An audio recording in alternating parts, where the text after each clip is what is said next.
Order. End of question time. Ministerial statements. Minister for Health.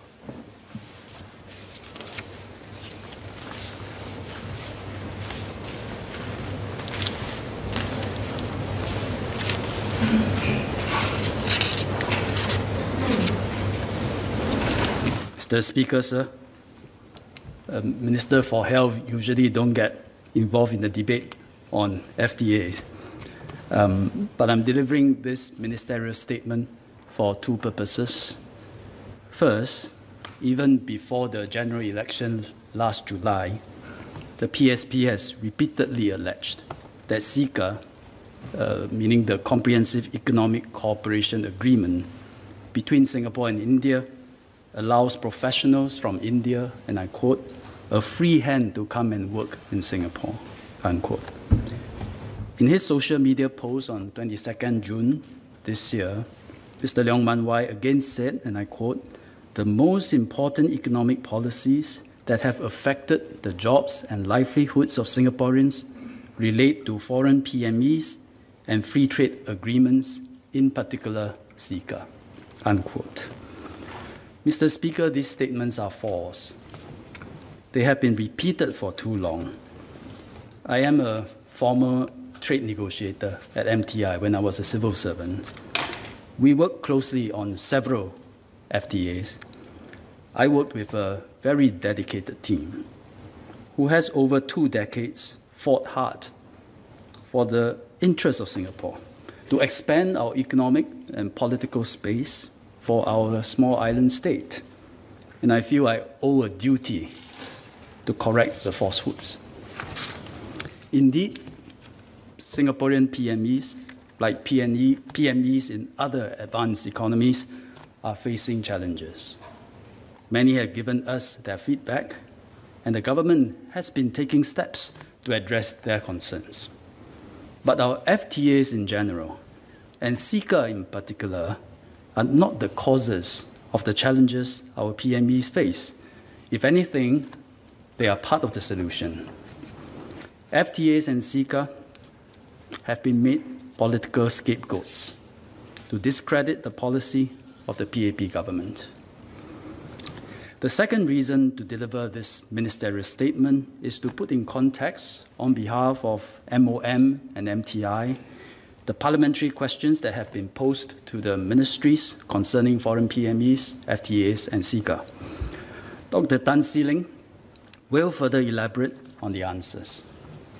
Taken together, Dr. Tan and I will address oral questions 1 to 3 and written questions 19 to 24 from yesterday's order paper, and oral answers 1 to 6 and written questions 40 to 42 from today's order paper, a total of 18 questions. Several of the questions were filed by PSPs to NCMPs to gather data for a subsequent debate on the motion they intend to file. So where we can, we will provide relevant data to equip all parties for that subsequent debate. So let me recapitulate how we got here. First, as I mentioned, for months now, the PSP has alleged that FTAs and CECA have led to the unfettered flow of Indian professionals, displacing Singaporeans from their jobs and bringing about all kinds of social ills. And this is a seductively simplistic argument that workers facing challenges at their workplaces can identify with, and has stirred up a lot of emotions. CECA-themed websites have sprouted, filled with quite disturbing xenophobic views about Indian immigrants. Words gradually became deeds, toxic views turned into verbal and physical assaults on Indians, including our citizens. It is sad that serious issues concerning the economic well-being of our country and workers have descended to this. That is why the Minister for Law called out such xenophobic behavior during the May sitting of this House and challenged the PSP to table a motion on CECA so that the matter could receive a proper public airing. The PSP has since made a public statement on the matter, standing by its view on FTA and CECA. It filed several parliamentary questions requesting for more data and information. So today I will talk about the following. 1, what is fundamental to Singapore's ability to earn a living and survive? 2, why FTAs, including CECA, advance our interests and are not the cause of the challenges faced by our workers. And 3, what then are the causes of Singaporeans' concerns and how do we address them? Dr. Tan will provide detailed answers to the specific questions, including providing the data which will be useful for our subsequent debate and putting that data in context. Let me start with the first question. What is fundamental to our economic survival? Simply put, we are too small to survive on our own, and we need to tap into the global markets to earn a living and be self-reliant. What do we have to start with? We have no natural resources, but we have one precious natural endowment, and that is our geographical location. It is a lasting advantage, but one which requires us to work very hard to realize and to sustain. And if we succeed, it helps compensate for our lack of size. And that is what we have done. By capturing the trade flow through the Straits of Malacca and Singapore, PSA became the largest container transshipment port in the world. It is a unique interchange in the world, connecting East and West, Europe, Middle East, India, China, and the port is central to the growth of the maritime industry, responsible for 160,000 jobs in Singapore today. In addition to our seaport, we also have grown into an aviation node. Before COVID-19 hit us, Changi was one of the busiest airports in the world, and it shall be so again. Though in aviation terms, our geographical location is not quite ideal, we made it happen with the renowned Changi and SIA experience. Before COVID-19 struck, the aviation-related industry were supporting 190,000 jobs. So with these good global connections, we built up the manufacturing sector, about 1/5 of our GDP today. And we obviously don't manufacture just for Singapore, we're too small, but we manufacture for the world. And manufacturing supports another 440,000 jobs today. Our exports also include trade in services, and one growing services sector is financial services. And today, almost every major global financial services institution is in Singapore, carrying out a range of activities, including new ones, such as fintech and green finance. The financial services sector employs over 170,000 people. We are also becoming a center for technology, research and development. So many global firms, from FANG to BET and many more, are in Singapore. And they make Singapore their regional or global innovation center or engineering hubs. And today, 50,000 international companies operate out of Singapore. 750 of them have made Singapore their regional headquarters. None of this would have happened without a clear strategy implemented well. It was a long, painstaking process, part of the story of our island nation. Clean government, rule of law, safety, you can walk on the street any time of the day, political stability, good infrastructure, high standards of education, openness to the world, all this and more come together to make us a good place to invest and created many jobs. I should emphasize that another big plus point for us is the quality of the Singaporean workforce. Our people are well known to be well educated, diligent, responsible, trustworthy, and we get things done. We have one problem, which is there are too few of us, Singaporeans, a point which I will come back to later. On top of all these plus points, we have built a network of 26 free trade agreements, including the US, China, EU, ASEAN, Japan, South Korea, India, Australia, and New Zealand, all our major markets, and they are all our FTA partners. And this brings me to the next topic, why FTAs, including CECA, are important to Singapore. We started our FTA strategy in the late 1990s. We thought through it carefully and executed before other countries did. So it gave us a very precious early mover advantage and greatly boosted our efforts to export, attract investments, venture overseas, and created good jobs for Singaporeans. Our total trade is 3 times our GDP. Since 2005, our total trade has nearly doubled from around 890 billion Sing dollars to now 1.5 trillion Sing dollars.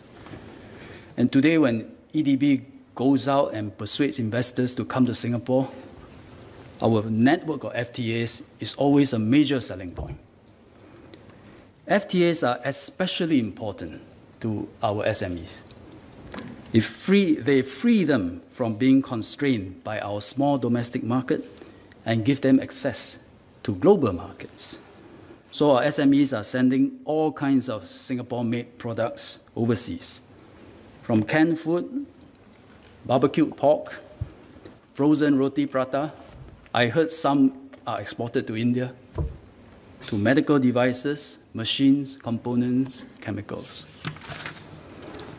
FTAs are also spurring our companies to venture abroad. Our investments overseas increased nearly 5 times, from 200 billion Sing dollars 2005 to over 930 billion Sing dollars 2019. So when our companies grow overseas, they become stronger, and they also employ more Singaporeans here. If we accept this basic reality, that Singapore needs the world to earn a living, then we would realize the fundamental importance of all our FTAs. They are a keystone of the economic superstructure that we have built. We could not have advanced the welfare of Singaporeans to the degree that we have without FTAs. We cannot take all this for granted. Recently, we fell in the 2021 IMD World Competitiveness Ranking from 1st place to the 5th place. Amongst the components evaluated, we continue to do very well in terms of government efficiency and economic competitiveness. However, we lost ground in terms of openness towards global talent and trade. But I hope this is temporary and due to the effects of COVID-19. Overall, we are still holding our own in terms of foreign investments. In 2020, even as 45 companies ceased operating their regional or global headquarters in Singapore, over 130 companies set up such headquarters here. So when you attack FTAs, and worst, if your attacks succeed, you are undermining the fundamentals of our existence, of the way we earn a living, of all the sectors FTAs support, and the hundreds and thousands of Singaporean jobs created in these sectors. As the attacks on FTA, especially CECA, have been very specific, let me now spend some time to explain how FTA works. And to prepare for this statement, I have to dig up my old negotiating notes and do quite a bit of revision and homework. Here it goes. The key disciplines of an FTA are as follows. It requires a country to remove or lower tariffs on substantially all trade between the FTA partners. This is of tremendous benefit to Singapore. Very good deal. Why? Because other countries customarily impose tariffs on thousands of items. We are already very open. We impose duties on only 3 alcoholic products: beer, stout, and samsu. All my years of negotiating FTA, I don't know what samsu is, neither have I drank it before. But these are our 3 tariff items. Hence, any FTA that substantially removes tariffs imposed by both parties is inherently beneficial to Singapore. FTAs also require governments to accord protection to foreign investments and ensure that regulations are imposed fairly and equally on both local and foreign firms. They also set standards on protection of intellectual property. Singapore, we always protects foreign investments and applies our regulations fairly. This makes us attractive to foreign investors. So it has always been our interest to do that. So abiding to these principles and disciplines is not a problem for us at all. In fact, as more of companies expand overseas and they create their own products, they too hope that Singapore can negotiate similar protection for them when they go overseas. So the investment and intellectual property protection disciplines in FTAs are therefore important assurances for our companies. Newer FTAs also set certain environmental and labor standards. Not every country supports them, but Singapore believes that they reflect contemporary concerns relating to free trade and investments. And specifically on CECA, this FTA with India benefits Singapore in many ways. Signed in 2005, it was India's first comprehensive bilateral FTA with any country. And CECA gave Singapore a strategic first-mover advantage in India just when the continental country was taking off to be an economic powerhouse. CECA reduces tariff barriers, which made Singapore goods more competitive in the Indian market. And partly because of that, bilateral trade between Singapore and India has grown by over 80%, from 20 billion Sing dollars when CECA came into force in 2005 to 38 billion Sing dollars in 2019. And similarly, Singapore's direct investment abroad in India grew by 50 times, 50, from 1.3 billion Sing dollars to 61 billion Sing dollars during the same period.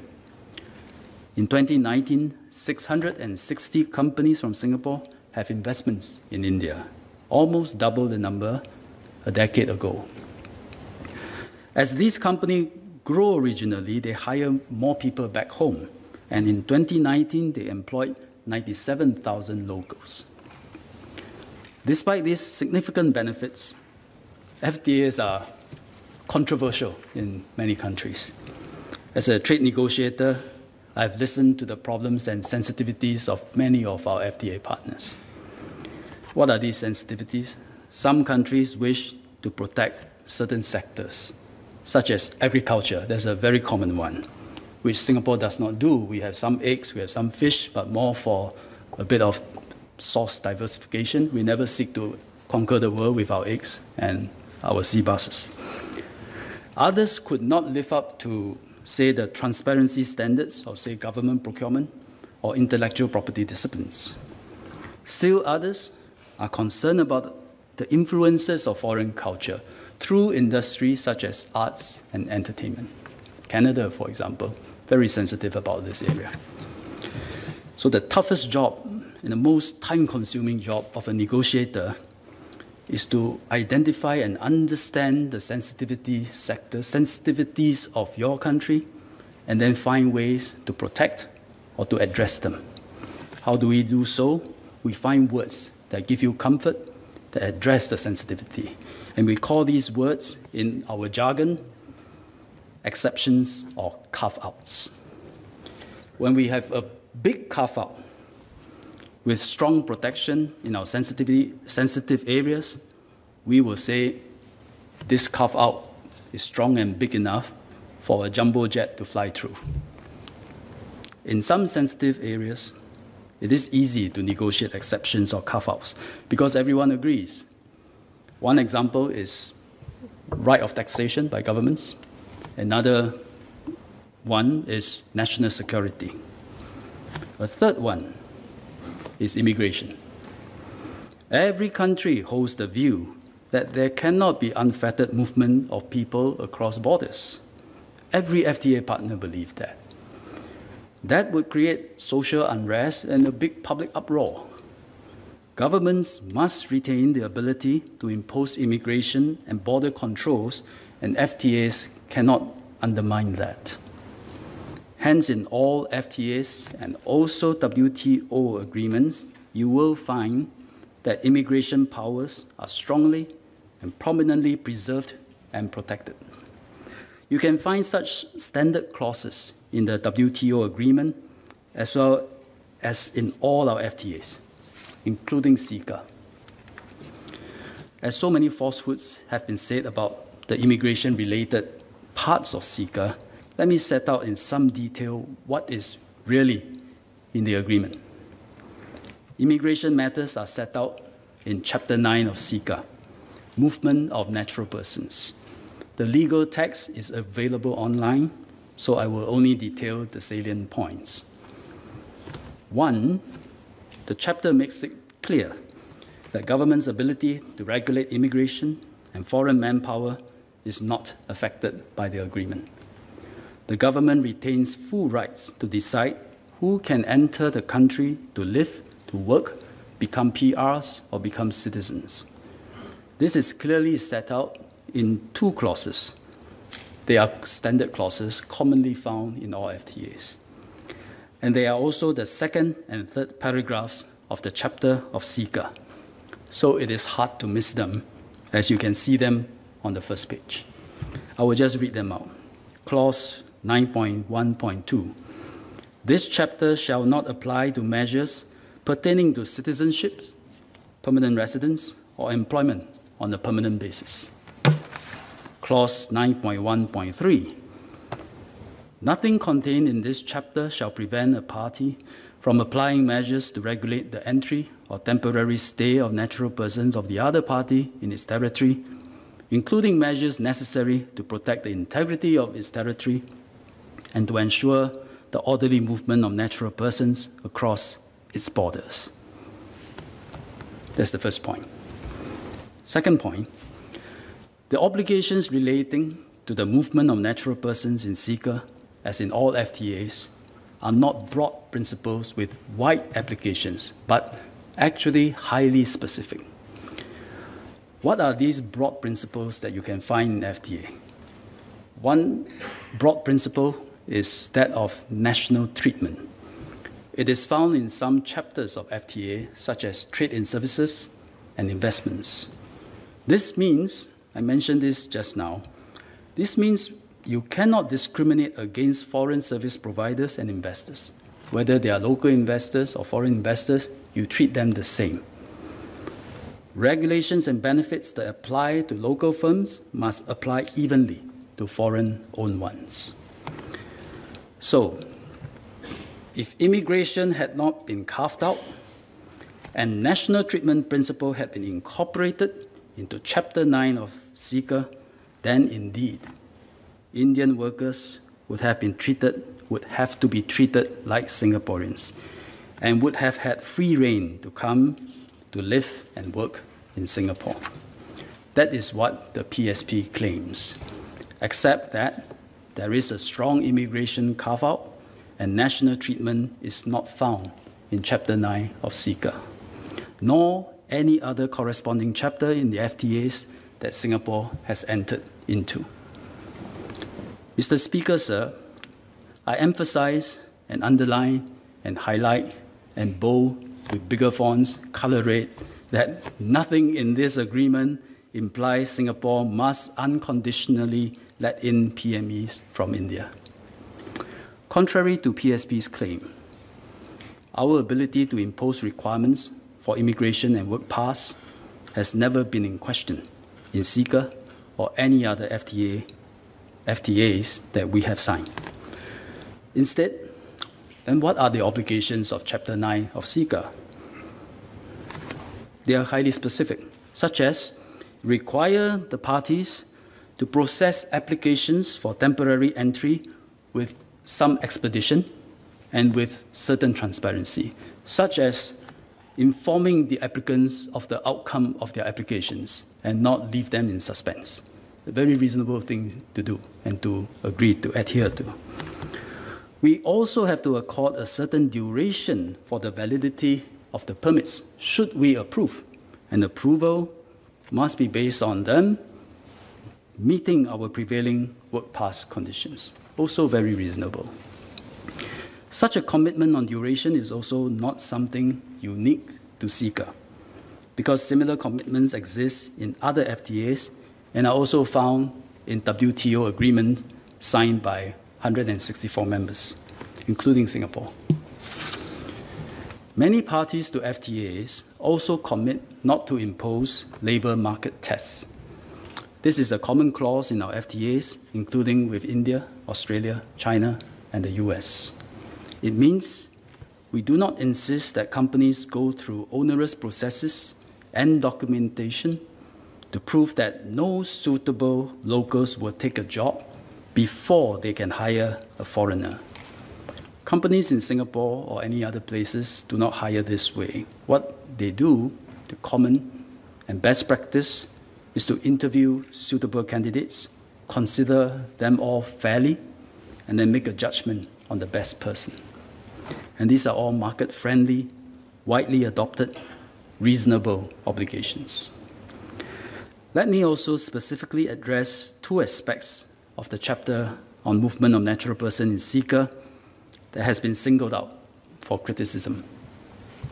First, the PSP pointed out that CECA listed 127 categories of professionals and hence claimed that Indian nationals in these professions cannot freely come here to work for a year.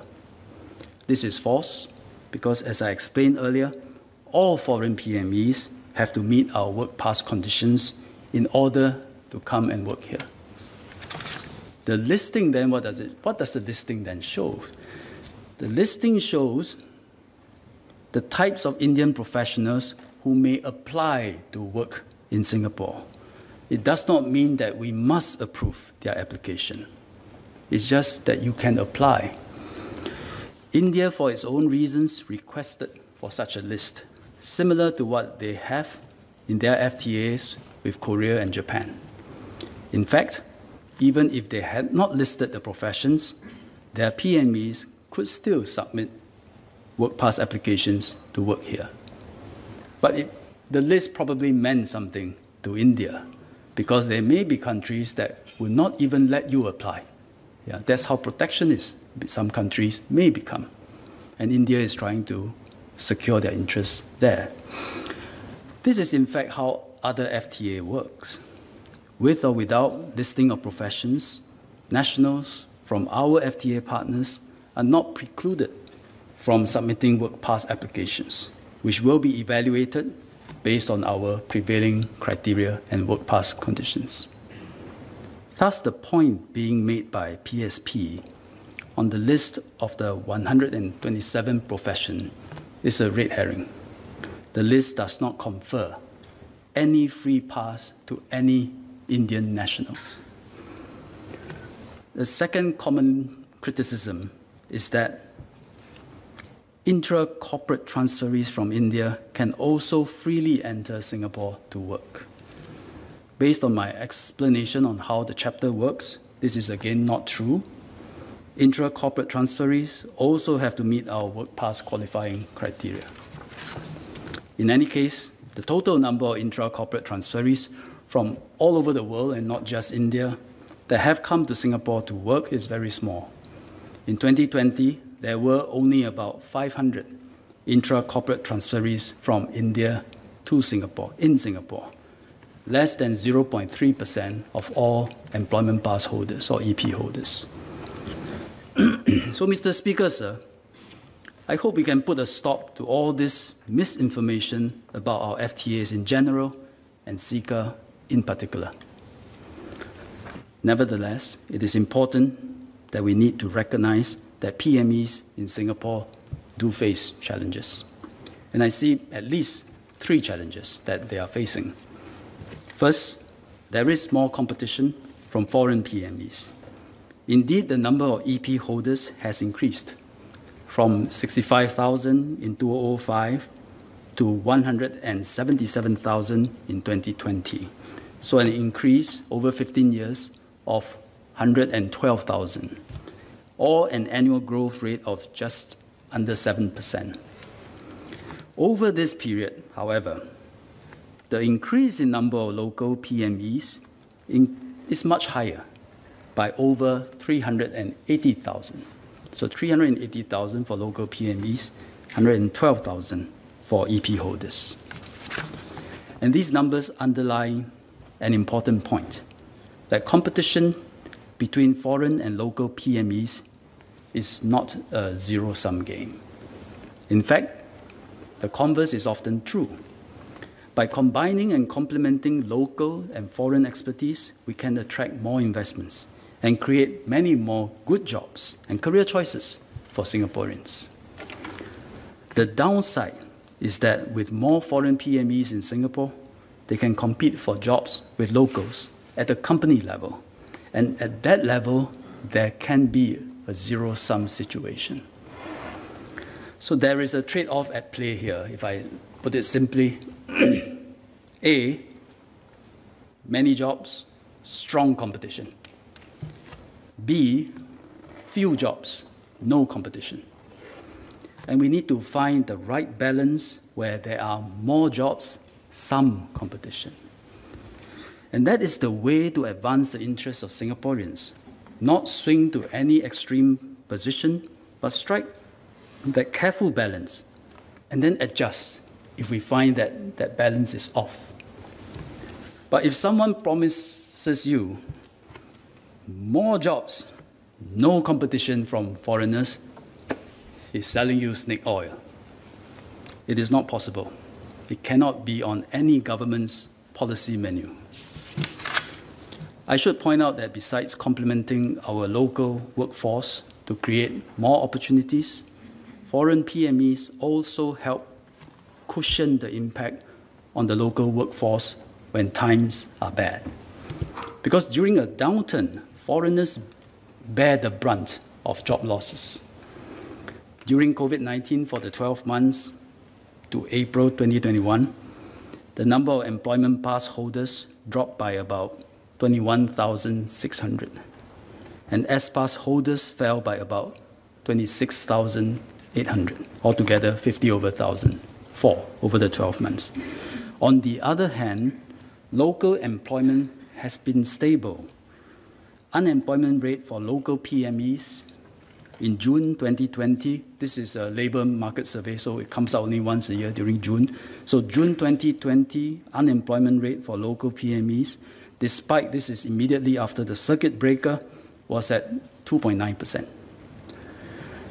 Resident unemployment rate, September 2020 was 4.8%, May 2021, 3.8%, came down by 1 percentage point. Without the foreign buffer, when our economy ran into trouble, the situation would have been much worse. Singaporeans would have lost many more jobs. So while the stock of EP and S-Pass holders can fluctuate, Singaporeans enjoy greater security of employment with help from various government measures, job support scheme, help firm, help enterprises keep their workers.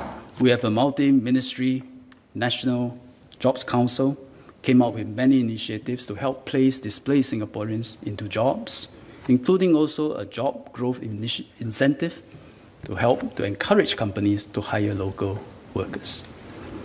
So when Mr. Leong Man Wai said in his Facebook post that we need to recoup a few tens of thousands of jobs from foreign work pass holders, he may not know that we have already done so. This always happens in a downturn. The second challenge is the profile of foreign PMEs. They are concentrated in certain sectors and from certain countries of origin. And indeed, as our digital economy and our needs for tech talent grew, more PMEs from India came into Singapore through our EP framework. And when that concentration happens in areas such as Changi Business Park, some may feel that we have lost a part of Singapore. Members of the House have raised this concern. We are taking this seriously and studying what we can do to lessen the problem. I hasten to add that dealing with excessive concentration is not a straightforward matter of chopping up the operations of a company here. We don't want to unintentionally cause the whole investment to move elsewhere. And this will hurt even more Singaporeans. And this is part of the careful balancing that I talked about earlier. Third, at the company level, there may be unfair hiring practices, with department heads preferring to hire foreign PMEs or even foreign PMEs from certain countries. And this is not right. Whatever system we set out, there will always be some abuses. We must tackle the abuses when they occur as swiftly as possible, while continuing to adopt sensible economic policies that are good for Singapore and Singaporeans. MOM takes a strong stance against such discriminatory practices, and together with our tripartite partners, has been actively enforcing against errant employers. The Minister for Manpower will speak on this further. I have explained the underlying reasons for the difficulties faced by our PMEs, so that we know what it means for us in terms of public policy choices, and how we can most effectively address the challenges. If we mistakenly blame FTAs and CECA for these problems, our responses would be disastrously wrong and would make our problems worse. Mr. Speaker, let me say something in Mandarin.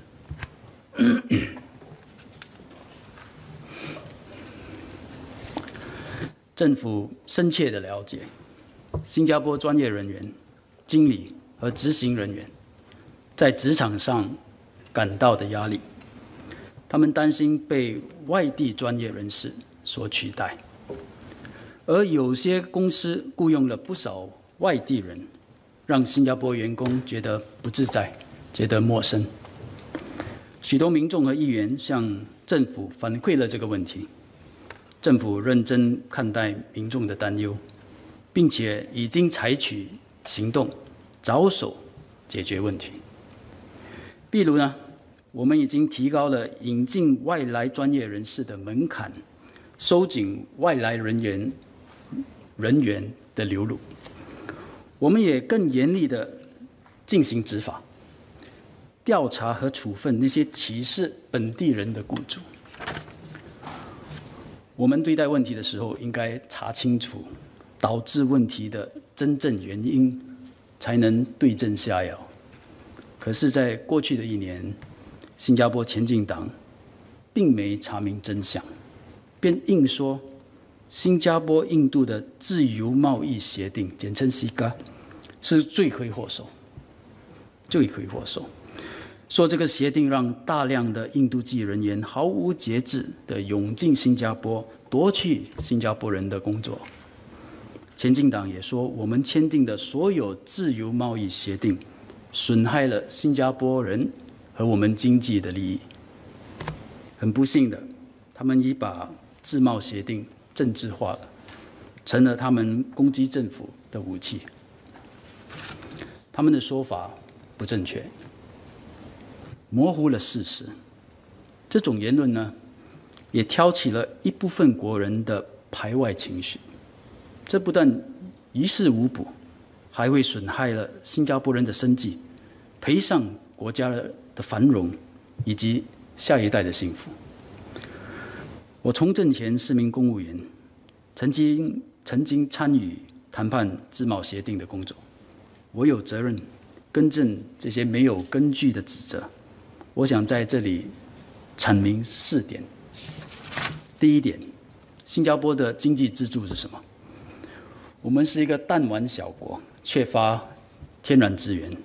我们的经济自主成功的关键在我们能不能放眼世界，借助全球化的趋势，引进投资，引进外资，进军国际市场，来弥补我们国家资源的不足、土地小的不足，这样国人才能安居乐业，年轻人可以追逐梦想。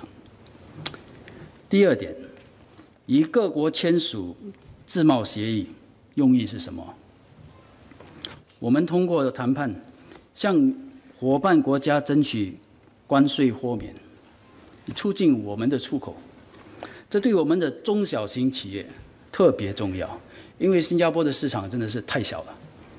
自贸协定可以让我们的小企业打入国际市场，大展拳脚。我国与世界各地签署了26项自贸协定，亚细安、中国、美国、欧盟、日本、韩国、印度、澳大利亚、新西兰等等，都是我们的主要市场，也是我们的自贸伙伴。自贸协定呢，也帮助我们招商引资。经济发展局经常说，当他们说服跨国公司在新加坡投资的时候，推销的一个很强的一点就是我们的自贸协定网络，我们的26个协定。当投资商来到新加坡，我们的自贸协定能帮他们进军世界各大主要市场。此外，在自贸协定的规定下，新加坡政府也有义务给他们的投资一定的保护。第三点，那为什么前进党的说法不正确呢？因为他们歪曲了这个自贸协定的用意，歪曲了新加坡谈判团队的用心，冤枉了我们。他们说 CECA 让印度127个专业类别的人士可以自由入境，在新加坡生活和工作，这种说法其实是荒谬的。127个专业类别是协议里列出来的一个清单，好让相关人士参考。意思是说，你可以申请到新加坡工作，并不是说你一定会被批准，这两回事啊。最终，申请者还是必须先符合申请工作准证的先决条件，才能获得就业准证来新加坡工作。在我们所有的自贸协定里，我们的移民和外籍人才政策保持不变。谁能够入境新加坡，谁能得到工作准证，谁能成为永久居民，谁能成为公民，都由我们全权决定。第四，那我们新加坡专业人士的压力来自哪里？简单说，来自全球化的竞争，全球化的经济。我们一方面必须开放市场，为国人打造机遇；另一方面，处理它所带来的所有的竞争。所谓我们打开了窗，阳光、苍蝇都进来了。但外来竞争并不完全是零和游戏。若我们减少引进一些外国专才，不等于国人必然就会有更多的工作机会。相反的，本地和外来的专才能够相辅相成，一起吸引更多外来的投资，制造更多好的就业机会。所以，作为一个依赖全球经济的小国，我们面临以下的简单选择 ：A. 很多竞争，很多工作，还是 B. 很少竞争，很少工作。两个极端我们都不要，我们要找的是一个平衡点，不能够矫枉过正，要确保国人继续有足够的好的工作，一些竞争是难免的。如果有人跟你敲锣打鼓，他说给你一个没竞争多工作的经济模式，这个人肯定是吹牛、膏药乱卖。我们面临的另一个挑战是，我国正在全力发展数码和信息科技。这个世界里，数码专才，中国、印度最多。中国专才都倾向于留在当地工作，因为他们的独角兽多嘛。印度专才则往外跑，到外地寻求发展。因此，对新加坡相对来说，印度籍的数码科技专业人士变成比较多了，这是我们必须正视的现象。政府部门正在同业界人士探讨是否能够采取离岸外包的做法，让我们只留下较高端的工作，以减少外来人的数目。不过，我们要谨慎地处理，确保不会流失整个重要的外地投资。我们应该继续探讨如何解决问题，保障新加坡人的就业机会，使新加坡人在公平竞争的环境下脱颖而出。但是，请不要随意听取不确实的言论，排斥自由贸易协会、自由贸易协定和 CECA， 以免动摇新加坡开放经济的根基。我们注意到，世界上很多国家都面对了排外主义的问题，我们不能够让他们在新加坡生根。我们应该设法消除人民的忧虑，解决人民的问题。政府有决心这么做，但我们需要新加坡人的配合，同心协力，一起守护国家繁荣的基础。Mr. Speaker, sir, I'll switch back to English to finish my speech. As I explained earlier, our FTA strategy has benefited Singaporeans and Singapore. So it is disappointing that FTAs are now a target of political attacks. But perhaps I should not be surprised, as this has happened in many countries. Such debate goes beyond FTAs. The question of global versus local has emerged as the new dominant political divide in democracies around the world. In the US, labor unions and various industry lobbies are against free trade. The Trump administration pulled out of the Trans-Pacific Partnership within a week of taking office, even though US was the architect of the TPP agreement. In the UK, Brexit was the culmination of a bitter political contest between those who want to be part of the European Union and those who wanted out. In France, the next presidential election is likely to be a face-off between the incumbent, President Macron, and the far-right nationalist candidate. These political divides arose because of globalization. While globalization presents opportunities and creates jobs, it also brings about greater competition, displacement of industries and jobs, inflow of immigrants, beg your pardon. These consequences go beyond the economic sphere and often strike at the heart of a nation and a community's sense of identity and security. And this is the most unsettling change, causing people to become unsure if they are on the whole better with globalization. And such concerns are genuine and deserve serious and proper attention. We are a small country, and an unrestricted flow of workers from a large country can change the lived experience of Singaporeans, alter the character of our society, and even overwhelm us. But we need to be careful that these valid concerns are not exploited by political groups and, intentionally or not, end up sowing division, stoking fear, fanning hatred. As representatives of the people, we all have a responsibility to realize that our words and deeds can shape public opinion and the direction of our political discourse.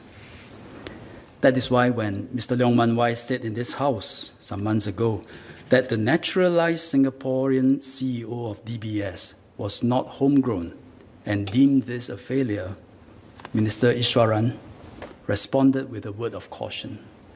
And I agree with Minister Iswaran and feel that members of the House should be very careful about what we say on such matters if we are not to give credence to a very negative, even ugly, minority view. And that is also why we appreciated the leader of the opposition standing up to say that when it comes to racism and xenophobia, we all have to reject them, and there can be no ifs and buts about it.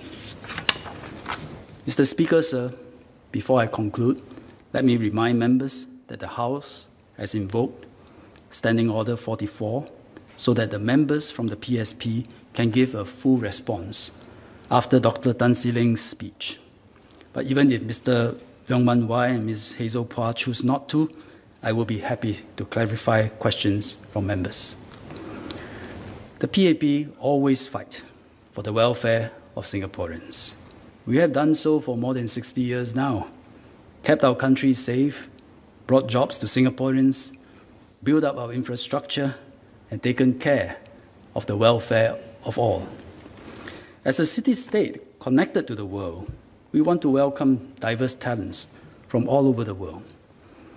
And when they are here, we invite them to fit into our society, respect our social habits and norms, appreciate our multicultural society. Join us at our hawker centers. Try some durians, try some sambal belacan, speak a few phrases of Singlish. And when Singaporeans we go overseas to live and work, and about 200,000 of us do, we expect the same of ourselves and hope that we also receive hospitable welcomes from our foreign hosts too. I decided to make this statement today so that we can approach the debate on the PSP subsequent motion with the right perspective and motivation. The House should continue to debate robustly the pros and cons of various policies to help Singapore navigate this balance between global and local.